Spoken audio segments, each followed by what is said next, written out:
The council chamber floated in the darkness of space like a massive crystal dome. Inside, representatives from 53 different alien species sat in their designated seats arranged in a perfect circle. The chamber hummed with the sound of translation devices working overtime, converting thousands of languages into something everyone could understand. Ambassador Hana stood in the center of the circle. She was young for a diplomat, barely 30 years old, but her eyes held a sharpness that made her seem older. Her black suit was simple and practical, nothing like the elaborate robes and armor worn by the aliens around her. She stood straight, hands clasped behind her back, waiting. High Chancellor Mothran clicked his mandibles together, a gesture that the translation software rendered as a throat clearing. The insectoid being was ancient, his carapace dull with age, but his multifaceted eyes missed nothing. He spoke, and his voice echoed through the chamber. Ambassador Hana of Earth, you stand before this council to answer for humanity's actions. For 20 years, your species has been part of our galactic community. For 20 years, we have extended our protection and guidance to your primitive worlds. Hana felt her jaw tighten at the word primitive, but she said nothing. She had learned in her 5 years as ambassador that interrupting a council speech was considered a grave insult. Mothran continued. In those 20 years, humanity has established colonies in 17 star systems. This is unprecedented, unacceptable, dangerous. A reptilian creature rose from his seat. Councillor Vexistar was nearly 3 meters tall, covered in dark green scales that seemed to absorb light. His yellow eyes fixed on Hana with obvious contempt. The council has rules for a reason, human. New species are restricted to 5 systems for their first century of membership. You have violated this law more than 3 times over. Hana took a breath before speaking.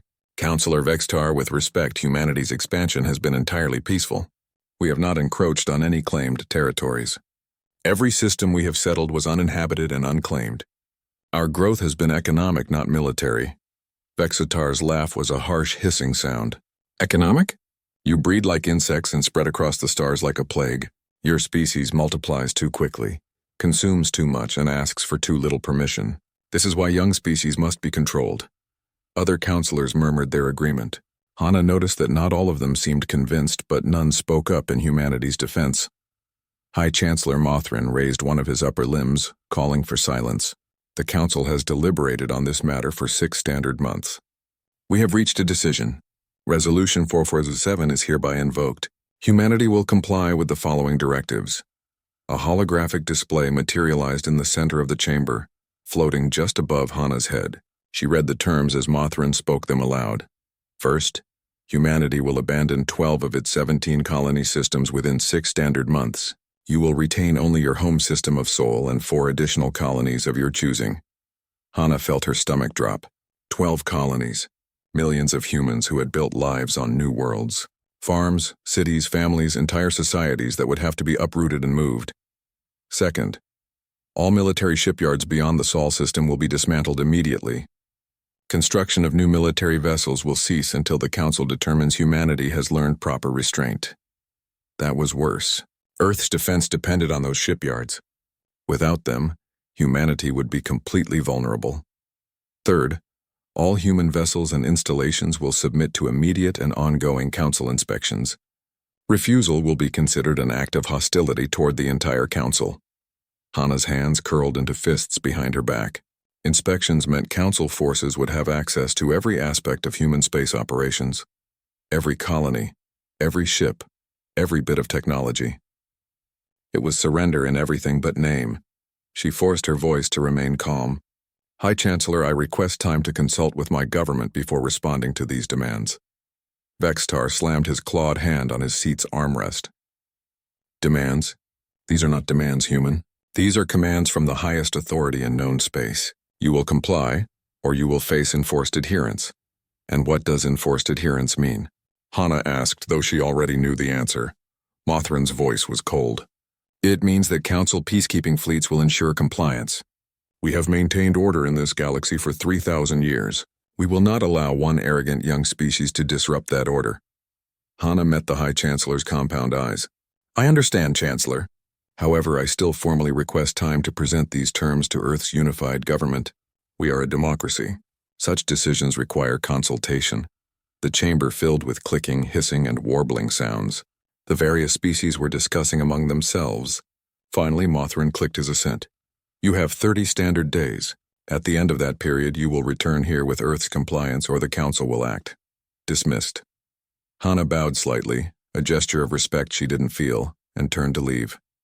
As she walked toward the exit, she heard Vextar speaking to another counselor, his voice deliberately loud enough for her to hear.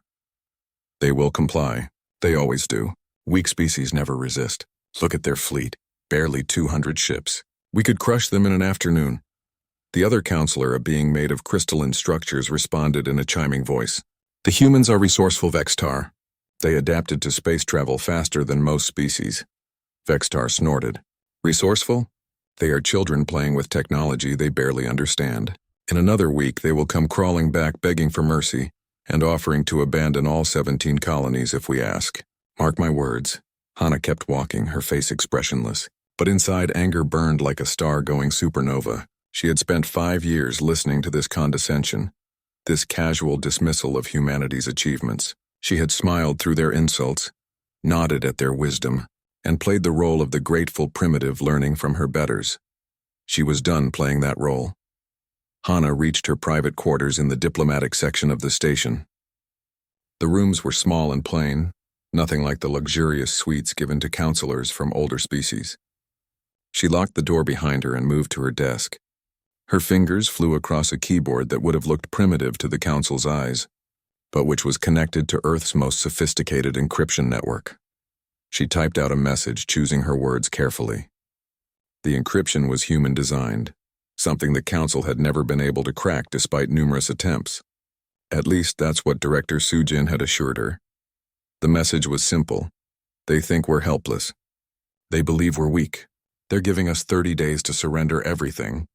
Recommend Protocol Nightfall. She sent the message and sat back in her chair. Protocol Nightfall. It was a contingency plan that Earth's military and government had been preparing since humanity's first humiliating encounter with the Council 20 years ago. Hana didn't know all the details. She only knew her part. Somewhere in human space, millions of kilometers away, Admiral Day-Wan sat in his command chair aboard the flagship Soul's Vengeance. The ship was dark and quiet, running on minimal power, hidden in the shadow of an asteroid belt in an unclaimed system. Around him, his bridge crew worked in near silence. A communication officer turned to face him. Admiral, encrypted message from Ambassador Hana, Priority 1. Day-Wan nodded. Decrypt and display. He read Hana's message once, then twice. His weathered face remained expressionless, but his eyes gleamed with something that might have been satisfaction. He had served in Earth's military for 32 years, and he had been waiting for this message for the last 5. Acknowledge receipt, he said quietly. Activate Protocol Nightfall. All units maintain communication silence. Begin Phase 1 operations immediately. His communication officer's hands moved across her console. Acknowledge, sir. Sending activation codes now. Day-Wan allowed himself a thin smile. The Council thought humanity was weak. They thought 200 visible ships represented Earth's entire military capacity. They had spent 20 years underestimating humans, dismissing them as primitives, treating them like children who needed to be controlled. They were about to learn how wrong they were. The Admiral looked at the star map displayed above his command station. 47 systems, not 17. 12,000 ships, not 200. 20 years of secret construction, hidden shipyards, and carefully maintained deception. The Council wanted compliance. They would get something very different. Let them come, Admiral Day-Wan whispered to himself. We're almost ready. 6 months had passed since the Council issued their ultimatum to humanity. The Council chamber on Axios Prime was filled with confusion and growing anger. High Chancellor Mothrin stood at his position, his ancient mandibles clicking with irritation. It has been 183 standard days, he announced to the assembled counselors. Earth has not responded to a single communication. Ambassador Hana disappeared from this station 3 months ago. All human diplomatic channels are completely silent. Counselor Vextar rose from his seat, his scales darkening with rage. This is an insult beyond measure. They ignore us, they who are nothing more than children in the galactic community. I say we move immediately with military force. A counselor from the Ferox species, a being covered in soft blue fur, raised a tentacle. Perhaps there has been some catastrophe on Earth? A plague, a civil war? We should investigate before assuming hostility. Vextar's laugh was bitter. Investigation? Our scouts have tried. Every time a council vessel approaches human space, they encounter sensor interference. Every communication is met with silence. This is deliberate defiance. In a secure facility on Earth, deep beneath the mountains of what used to be called Korea, Director Soo Jin watched the council's emergency session through a hijacked feed. She was a woman in her 40s with sharp features and eyes that never seemed to blink. She had spent the last 6 months orchestrating the most comprehensive information blackout in human history. "They're getting frustrated," said one of her assistants. A young man named Hyunwoo. Soo Jin nodded. "Good. Frustration leads to mistakes. How are our colonial operations?" Hyunwoo pulled up a display showing human space. All 19 known colonies are operating normally. The 38 hidden colonies are ahead of schedule. The Council has no idea they exist. And our fleet movements? Complete communications silence across all vessels. Not a single ship has been detected in Council-monitored space lanes for 3 months. As far as they know, our entire fleet has vanished. Soo Jin smiled. "Perfect. Maintain the blackout. I want them angry, confused, and off balance when we're ready." Back in the council chamber, more disturbing reports were coming in. A scout ship had finally managed to get close enough to observe one of humanity's known colonies without being detected. What they found made no sense. "The colony world of Taijin's Hope is fully operational," reported a Kralix military officer. "Population centers are expanding. We detected new construction, agricultural development, and industrial activity. There are no military fortifications, no defense platforms, nothing that suggests they're preparing for our response." Mothran's voice was puzzled. "They ignore our ultimatum, cut all communication, and yet continue their normal activities? This makes no strategic sense." Vextar slammed his clawed fist on his armrest. "It makes perfect sense. They're mocking us. They believe we won't act, that we're too soft, too diplomatic to enforce our own laws.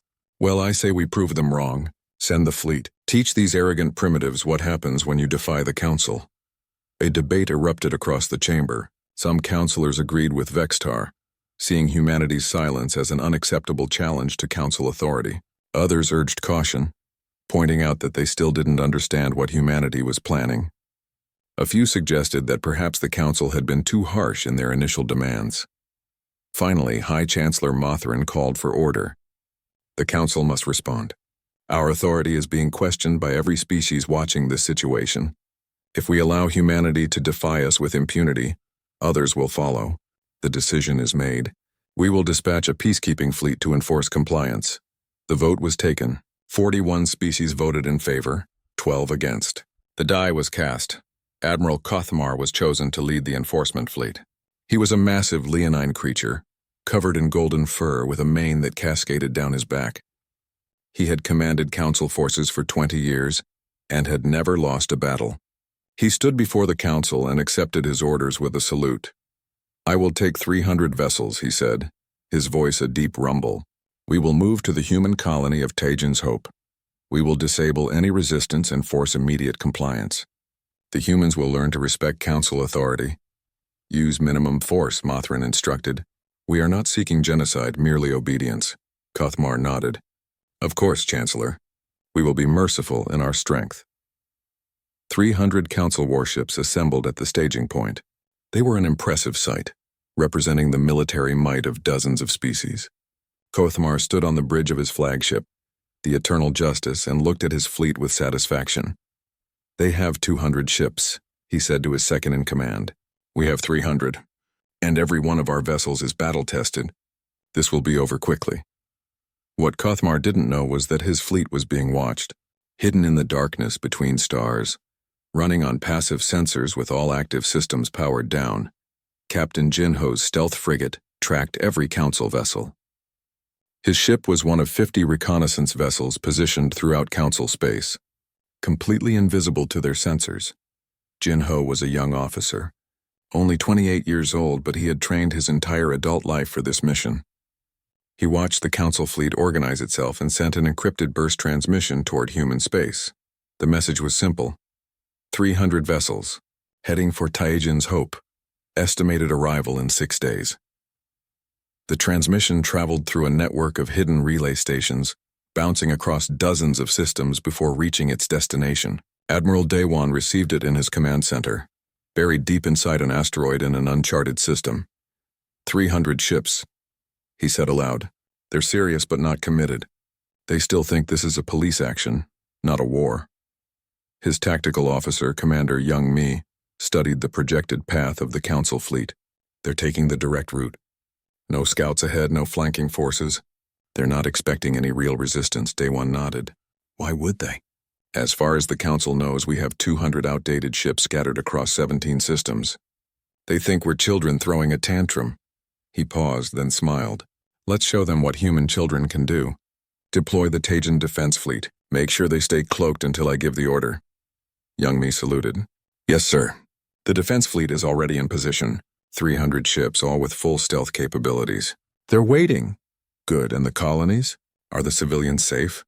All non-essential personnel on Tajan's Hope have been evacuated over the past 3 months. The people the Council's scouts saw were volunteers who knew the risks. Everyone else is safely hidden on the backup colonies. Daewon stood and walked to the large display showing human space. Not the 17 systems the Council knew about, but the real map. 47 systems connected by a network of faster-than-light jump gates that the Council didn't know existed. Hidden shipyards in dozens of asteroid fields and dead moons. Supply depots, military bases, entire fleets tucked away in places the Council had never bothered to survey. 20 years, he said quietly. 20 years of letting them think we were weak. 20 years of hiding our real capabilities. 20 years of preparation. He turned to his command staff. It ends now. When that Council fleet arrives at Tajan's Hope, they're going to get a surprise. Make sure every ship is ready. Make sure every captain knows the rules of engagement. We fire only if fired upon, but if they start something, we finish it decisively. Commander Young Mi nodded. Understood, Admiral. What about the other Council worlds? Should we move our fleets into position? Not yet. One step at a time. Let's see how they react to losing their enforcement fleet first. 6 days later, Admiral Kothmar's fleet emerged from hyperspace at the edge of the Tajan's Hope system. The planet hung in space before them, a blue and green world that looked peaceful and inviting. Kothmar studied the sensor readings with growing confusion. No defense platforms, no orbital weapons, not even a single military vessel. His sensor officer confirmed it. Nothing, sir. The planet appears completely undefended. We're detecting normal civilian traffic, some cargo vessels, but no military presence at all. Kothmar frowned. This is strange. Are they surrendering without a fight? Or is this a trap? His second-in-command, a cautious officer from the Ferox species, suggested, perhaps we should send a communication first, give them a chance to comply peacefully? Kothmar considered this, then nodded. Very well. Open a channel to the planet. The communication went out. For a moment there was silence. Then a response came back. It wasn't a voice or a video. It was simply a text message repeated over and over on all frequencies. You are not welcome here. This is your only warning. Kothmar read the message and laughed. A warning? They dare to warn us? With no defenses, no fleet, nothing but civilians on a single planet? He looked at his weapons officer. Target their primary city. Fire a warning shot across the atmosphere. Show them we're serious. Sir, his second-in-command said urgently, perhaps we should reconsider. This doesn't feel right, noted, Kothmar said. But we have our orders. The humans need to learn respect. Fire. The weapons officer hesitated for just a moment, then pressed the firing control. A beam of energy lanced out from the Eternal Justice toward Tajan's Hope. And that's when the stars disappeared.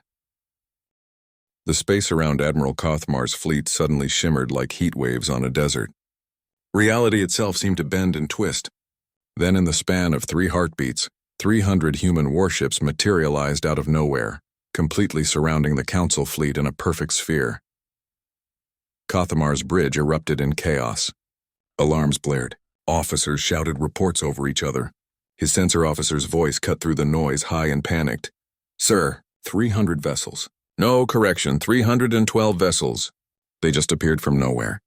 They're surrounding us completely. Kothmar stared at the tactical display in disbelief.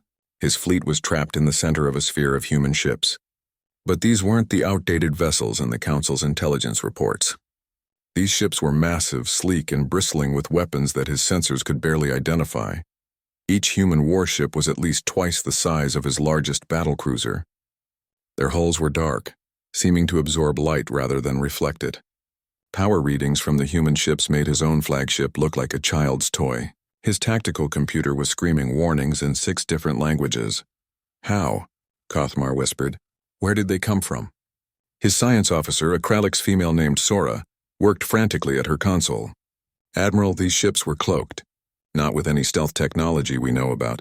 They were completely invisible to our sensors. Even now I can barely get accurate readings on them." A communication channel opened. A human face appeared on the main view screen. She was young, perhaps in her 30s, with short black hair and eyes that held no mercy. This was Commander Young Mi, though Kothmar didn't know her name yet. "Admiral Kothmar of the Council Fleet Eternal Justice," she said calmly. "I am Commander Young Mi of the Human Defense Force. You were warned. You fired anyway. Now you have a choice. Power down your weapons immediately and withdraw from the system, or you will be destroyed. You have 60 seconds to decide." Kothmar felt his fur bristle with anger. "You dare threaten a council fleet? You're outnumbered. We have 300 ships." Young Mi's expression didn't change. "No, Admiral. You're outnumbered. You have 300 ships. We have 312. And every one of our vessels can destroy 5 of yours without taking damage. Your weapons are primitive. Your shields are outdated. Your engines are slow. We have spent 20 years preparing for this moment while you spent 20 years calling us children." "Impossible," Kothmar snarled. "Your entire fleet is barely 200 ships. Our intelligence reports confirm this." For the first time, Young Mi smiled. It wasn't a friendly smile. "Your intelligence reports showed you exactly what we wanted you to see. 200 old ships flying predictable routes using outdated technology, looking weak and harmless. You believed it because you wanted to believe it. Because believing humans were primitive made you feel superior." She leaned forward slightly. "While you were watching those 200 ships, we were building 12,000 more. While you were writing your resolutions and making your demands, we were establishing 47 colony systems, not 17. While you were mocking us in your council chambers, we were preparing for war. And Admiral, we're very, very good at war." Kothmar's second-in-command grabbed his arm. "Sir, we need to withdraw. Look at the power readings from those ships. She's not bluffing." But Kothmar had spent 20 years commanding council forces. 20 years of being obeyed, respected, feared. He couldn't accept this humiliation. He wouldn't. "All ships," he commanded, his voice hard. "Target the nearest human vessels. Fire on my mark. Show these primitives what council military might looks like." "Sir, no," his second-in-command pleaded. "This is suicide! Fire!" Kothmar roared. The council fleet opened fire. 300 warships unleashed their weapons at once. Energy beams, missiles, plasma torpedoes. All the combined firepower of dozens of species that had conquered the stars for millennia. The display was awesome, a light show that could be seen from the planet below. Commander Young Mi didn't even flinch. "Shields up. Return fire. Disable only. We're not murderers." The human ship's shields flared as the council weapons hit them. The energy that should have torn through hulls and vaporized entire ships simply dissipated harmlessly against barriers that seemed impossibly strong. Not a single human vessel took damage. Then the human fleet returned fire. What happened next would be talked about in council military academies for decades. The human ships didn't use conventional weapons. Their weapons were based on technology the council had only theorized about. Directed gravitational beams that crushed ship engines without harming crews. Electromagnetic pulses that shut down every system on a vessel simultaneously. Precision strikes that disabled weapons and engines while leaving life support intact. The battle lasted 11 minutes. In those 11 minutes, 276 council vessels were disabled, floating dead in space with their crews alive but helpless. 24 ships managed to restart their engines and fled into hyperspace, running for their lives. Not a single human ship was scratched. Admiral Kothmar sat in his command chair staring at his dark view screen. The Eternal Justice had been one of the first ships disabled. All around him, emergency lights cast a red glow over the bridge. His crew sat in shocked silence. Commander Young Mi's face appeared on a small emergency screen, powered by backup batteries. "Admiral, we're sending boarding shuttles. Your crew will be treated well, fed, given medical attention if needed, and returned to council space in 1 week. Your ships will be returned in 1 month after we've had a chance to study them. Consider this a lesson in humility. Why? Kothmar asked, his voice broken. Why didn't you destroy us? You could have, easily. Young Mi's expression softened slightly. Because we're not monsters, Admiral. We don't want to kill you. We never wanted war. We wanted respect. We wanted to be treated as equals, not as children to be controlled. You came here with overwhelming force to crush what you thought were primitives. Instead, you found out that the primitives had surpassed you. Learn from this. The screen went dark. On Earth, in a secure government complex in what used to be called Seoul, President Tae Yang stood before the assembled leaders of humanity. He was an older man, gray-haired and dignified, who had led Earth through its 20 years of secret preparation. Now he prepared to make the most important address of his life. My fellow humans, he began, his voice being broadcast to every colony, every ship, every human in space. 20 years ago, we joined the Galactic Council. We were naive. We thought we were joining a community of equals. Instead, we found ourselves at the bottom of a hierarchy that judged us by our youth rather than our capabilities. The Council mocked us. They called us primitives. They created laws specifically to limit our growth and keep us weak. They spoke to us like children who couldn't be trusted with their own future. And we smiled and we nodded and we let them believe we were harmless. But while they underestimated us, we worked. We built, we prepared. We established colonies they never knew about. We developed technology they thought was beyond us. We created a fleet that dwarfs anything the Council has ever seen. And we did it all in secret because we knew that if they saw us growing strong, they would try to stop us. Today, the Council sent a fleet to force our compliance. They came to destroy our colonies and break our spirit. Instead, they found out the truth. Humanity is not weak. Humanity does not submit to bullies. And humanity does not forget insults. President Taeyang paused, letting his words sink in. We have disabled the Council's enforcement fleet without killing a single being. This was deliberate. We are not conquerors. We are not murderers. But we are also not victims. The Council now knows this. In 1 hour, Ambassador Hana will return to the Council chamber. She will present them with our terms. Not requests, not pleas, terms. The Council will recognize humanity as an equal power, or they will watch their 1,000-year authority crumble. The choice is theirs. Across human space, on 47 worlds and 12,000 ships, humans watched their president. Many cheered. Some cried. All of them felt a surge of pride that their species, the youngest in the galaxy, had proven themselves against those who had dismissed them. In the Council chamber on Axios Prime, High Chancellor Mothrin watched a recording of the battle at Tajin's Hope for the 5th time. Around him, the other counselors sat in stunned silence. The recording showed everything clearly. 300 human ships appearing from nowhere. The one-sided battle. The complete destruction of Council military credibility. Counselor Vextar was pale, his scales dull with shock. This changes everything, he whispered. If humans have 12,000 ships with this level of technology, and we didn't know about it, what else don't we know? How many other species have been hiding their true strength? A counselor from the Orlan species, a bird-like being with brilliant blue feathers, spoke up. We brought this on ourselves. We treated the humans like servants rather than partners. We created enemies through our own arrogance. What do we do? Another counselor asked. Do we mobilize the full Council fleet? We have 8,000 ships in reserve. Surely we can match them. Mothrin's voice cut through the discussion, heavy with age and regret. And what happens if we lose? Ambassador Hana walked into the Council chamber with her head held high. Behind her, clearly visible through the massive viewing windows, 50 human warships hung in orbit around Axios Prime. The message was clear and deliberate. Humanity was no longer asking for permission. The Council chamber, usually filled with the confident chatter of species secure in their power, was silent. Every counselor watched Hana approach the center platform. 6 months ago, she had stood in the same spot and listened to their demands. Now the situation was very different. High Chancellor Mothrin spoke first, his voice carefully neutral. Ambassador Hana, you returned to us under very different circumstances than your last visit. Hana stopped at the center of the circle and looked around slowly, meeting the eyes of each counselor in turn. Yes, Chancellor. 6 months ago, I stood here and listened to your ultimatum. You demanded that humanity abandon our colonies, dismantle our defenses, and submit to your authority. You gave us 30 days to comply or face military action. We chose neither compliance nor defiance, she continued.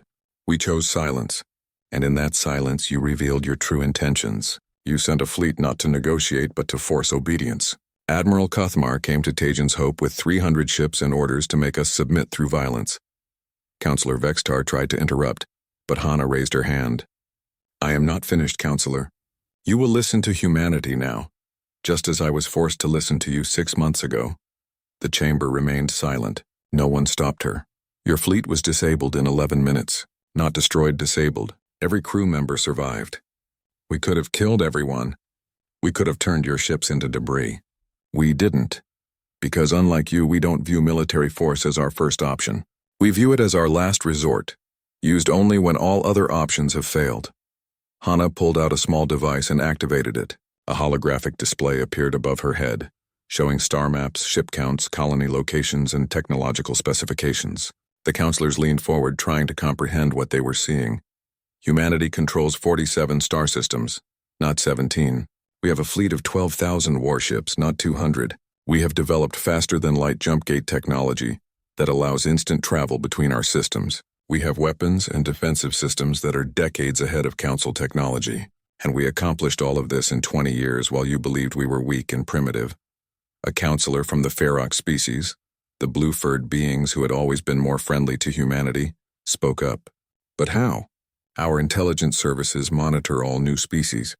How did you hide this from us? Hana smiled slightly. Because you were only looking for what you expected to find. You expected primitives, so you saw primitives. You expected weakness, so you saw weakness. We showed you 200 old ships, and you believed that was our entire fleet because it matched your expectations. Your intelligence services are excellent at finding what they're looking for. They're terrible at finding what they're not looking for. She paused, then continued. But I'm not here to explain our methods. I'm here to present humanity's terms for our continued participation in this council. The word terms sent a ripple of shock through the chamber. Mothrin's mandibles clicked rapidly. Terms? You dare to dictate terms to us? Yes, Hana said simply. You dictated terms to us. We rejected them. Now we present our own. You may accept them, or humanity will withdraw from the council and establish our own interstellar alliance. We already have 12 species who have quietly approached us about joining a human-led organization. I suspect that number will grow rapidly once word spreads that the mighty council was defeated by the species they called primitives. That caused an uproar.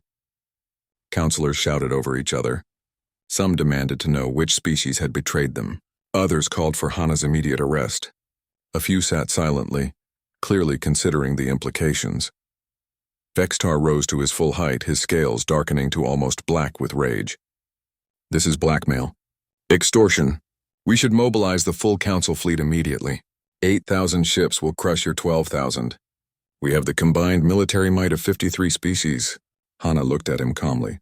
Do you really want to test that theory, Counselor? You saw what happened to Kothmar's fleet. They were disabled without us even trying. Do you think your 8,000 outdated vessels will fare better against our 12,000 advanced warships? And that's assuming we only have 12,000.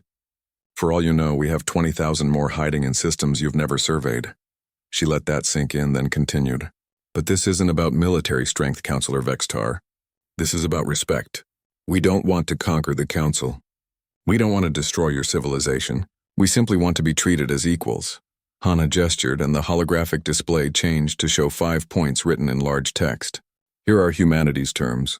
First, humanity receives full autonomy in our space. No council laws will apply to human systems without our consent. Second, humanity is immediately reclassified as a Tier 1 species with full voting rights in the council. Third, the council will pay reparations for economic damages caused by 20 years of restricted expansion. Fourth, the council will issue a formal apology for their treatment of humanity. Fifth, humanity receives veto power over any council military actions. The silence that followed was profound. Then the chamber exploded with arguments. Councillor Preeth, an amphibian being with green skin and large eyes, raised a webbed hand for attention. Ambassador Hana, these terms are unprecedented. No species has ever received such privileges. If we grant them to you, every other species will demand the same treatment. Perhaps they should, Hana replied. Perhaps the Council's system of ranking species by age rather than capability is outdated and unjust. Perhaps treating new species as children for a century is exactly the kind of thinking that allowed us to surpass you without you noticing. Another counselor, this one from the crystalline Orlan species, chimed in. But your terms would fundamentally change the structure of the council. The veto power alone would make you equal to the High Chancellor. No, Hana corrected. It would make us equal to you. All of you. That's what we've been asking for since the beginning. The debate raged for hours. The council was clearly divided into 3 factions. One faction, led by Vextar, wanted total war with humanity. They saw the situation as an existential threat that had to be crushed immediately. This faction had 37 species supporting them. A second faction, led by Councillor Preeth, argued for negotiation and compromise. They recognized that war with humanity would be devastating, regardless of who won. This faction had 16 species. The third faction, led by High Chancellor Mothrin, was trying to find a middle ground. They didn't want war, but they also couldn't accept all of humanity's terms without losing face. This faction consisted of the remaining species. Meanwhile, hidden throughout council space, Captain Jin Ho and his fellow reconnaissance commanders watched and listened to everything. Their stealth ships had infiltrated council communications networks years ago. Every word spoken in the council chamber was transmitted back to Admiral Daewon in real time. Daewon stood in his command center, analyzing the council's division. Commander Youngmi stood beside him.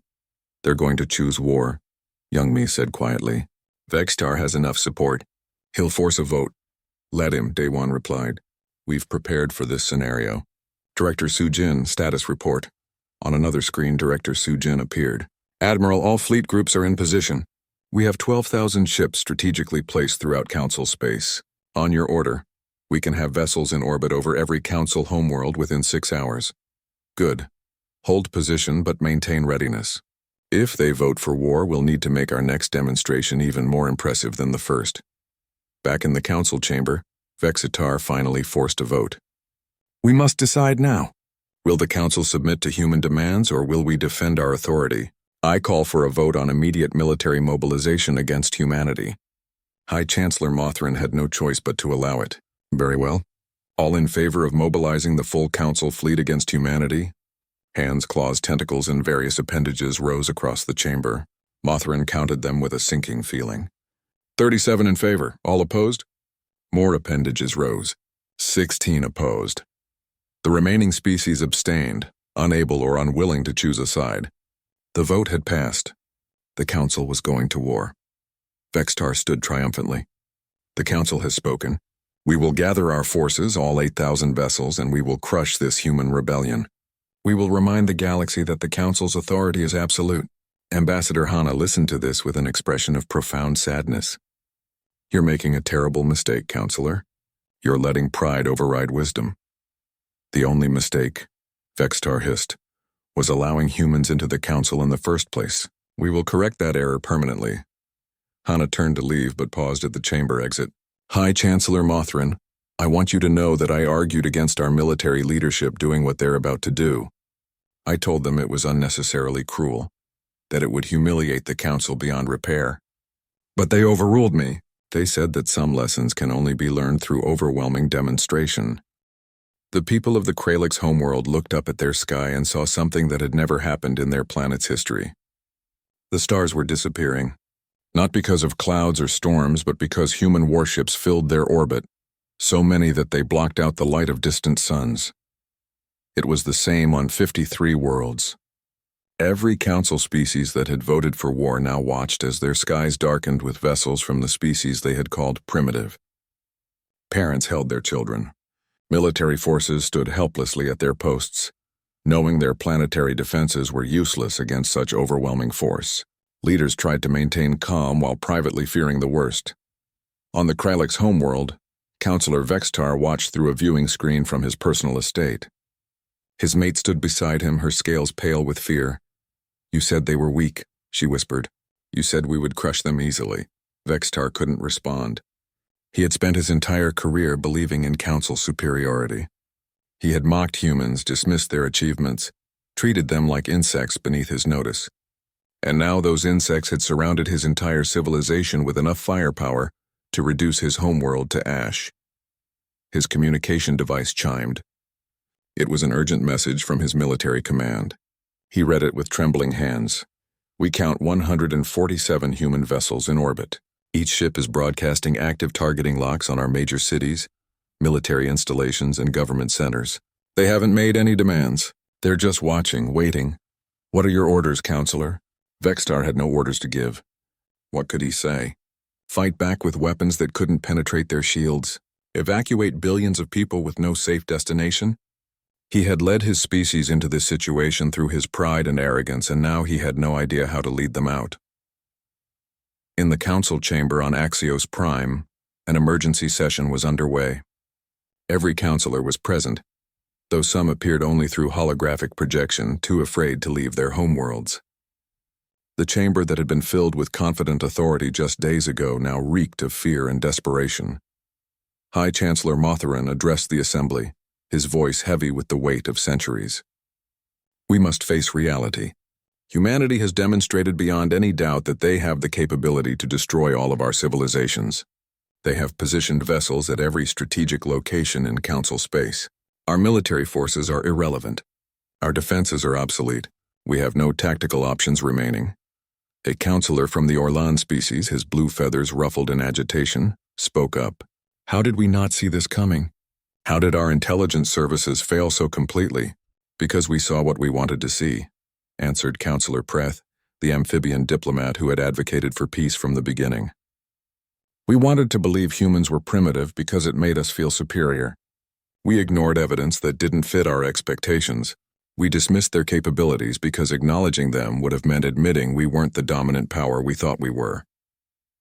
Another counselor, an insectoid being from the Thex Collective, added, Our scouts reported strange sensor readings in human space for years. Ships that appeared and disappeared. Construction in supposedly empty systems. We dismissed these reports as errors because we couldn't believe humans were capable of such deception.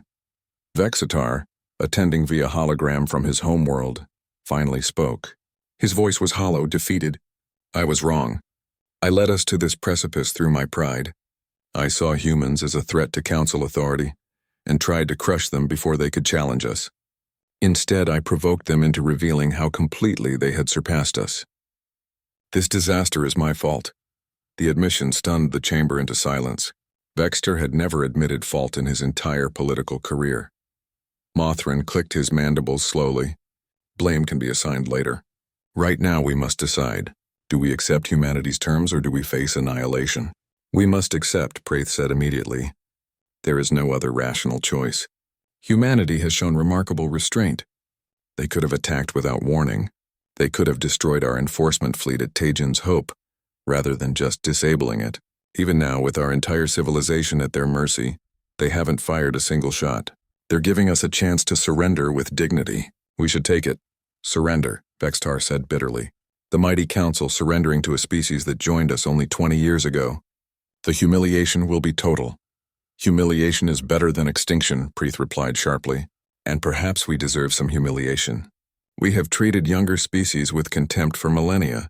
Maybe this is the universe teaching us a lesson about arrogance. Before the debate could continue, alarms blared again. A sensor technician burst into the chamber, his face panicked. High Chancellor! The human fleet around the Kralix homeworld is moving. They're forming an attack pattern. The chamber erupted in chaos.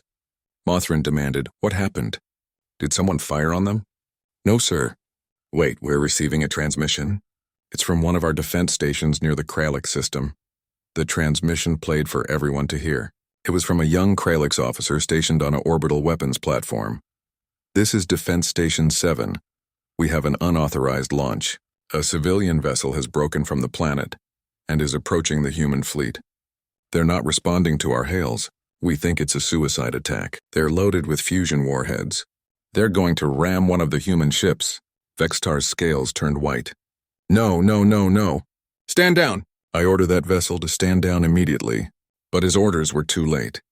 The civilian ship, piloted by a Kralix nationalist who saw the human presence as an invasion, accelerated toward the nearest human warship. The fusion warheads armed. The ship was seconds from impact. Captain Bora commanded the human frigate that the suicide ship was targeting. She was young, only 26, and this was her first real command. She watched the incoming vessel on her display and made a split-second decision. "Don't fire," she ordered her weapons officer. "I want a precision gravitational beam. Grab that ship and hold it. Don't harm anyone inside. Ma'am, if those warheads detonate, they won't. Trust our shields and trust our technology. Grab that ship now." The human frigate's gravitational beam reached out like an invisible hand and seized the Kralix suicide ship just seconds before impact. The vessel stopped dead in space, held as firmly as if it were caught in solid concrete. The warheads designed to detonate on impact remained inert. Captain Bora opened a communication channel directly to the Kralix pilot.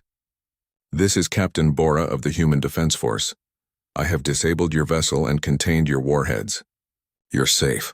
Your crew is safe. Stand down, please. No one needs to die today." The Kralix pilot's voice came back, full of confusion and anger. "Why? Why didn't you destroy me?" "I was attacking you." "Because we're not monsters," Bora replied gently. "You're afraid. Your world is surrounded by ships from a species you don't understand. You acted out of fear for your people. I understand that. But fear doesn't have to lead to violence. Let me send a shuttle to bring you aboard. Let me show you that we're not your enemies." In the council chamber, everyone watched this exchange in stunned silence. Even after being attacked, the humans showed mercy. Even when they had every justification to respond with deadly force, they chose compassion. Vextar watched from his homeworld, and something broke inside him. He had called humans primitive. He had said they were violent and dangerous. And yet, when given every reason to prove him right, they proved him wrong instead. The Kralix pilot accepted Captain Bora's offer. A human shuttle retrieved him and his crew, treated them with respect, and even offered them food and medical care. Within an hour, the pilot was broadcasting to his homeworld, telling everyone that the humans were not invaders. They were protectors who refused to kill even those who attacked them. High Chancellor Mothrin rose from his seat in the council chamber. His ancient carapace seemed to have aged another century in the past hour. "I call for a vote," he said quietly. "All in favor of accepting humanity's terms in full?" One by one, appendages rose across the chamber. 49 councillors voted in favor. Only 4 abstained. Not a single councillor voted against. The decision was made. The council would accept humanity's terms. Ambassador Hana was summoned back to the chamber. This time, when she entered, every councillor stood in respect. It was a gesture reserved for honoring equal powers, something they had never done for humanity before. Mothrin spoke formally. "Ambassador Hana, on behalf of the Galactic Council, I formally accept humanity's terms. We recognize human sovereignty over your space. We grant you Tier 1 status with full voting rights. We will provide the requested reparations, and I personally apologize for the Council's treatment of your species. We were arrogant. We were dismissive. We were wrong." Hana bowed her head slightly. "High Chancellor, humanity accepts the Council's agreement. Admiral Day 1, begin fleet withdrawal." Throughout Council space, human vessels began disappearing from orbit, returning to hyperspace as quickly as they had arrived. Within 6 hours, only the original 50-ship escort remained at Axios Prime. The demonstration was over. 1 year later, the galaxy was a very different place. The Council had restructured completely. Humanity held significant influence in all major decisions.